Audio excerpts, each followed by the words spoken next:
好，第5條咧就係關於 percentage 嘅題目啦。咁佢就俾咗個 discount 係 T%，個 profit 係150蚊，個 percentage profit 係40%，然之後個 mark price 係700蚊。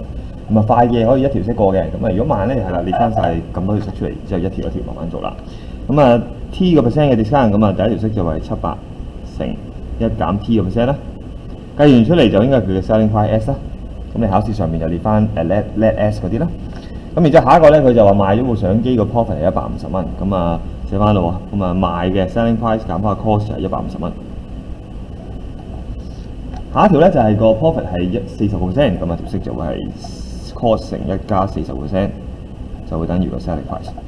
咁啊3條式列晒出嚟，望一望下邊嗰2條係 SC， 計咗呢2條先。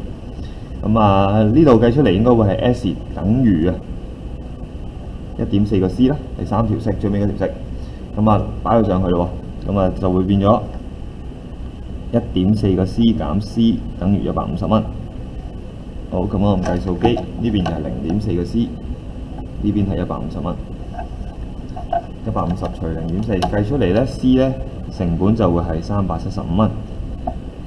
好，咁呢個 S 計埋啦，咁啊 S 就會係375加翻150啦，525蚊。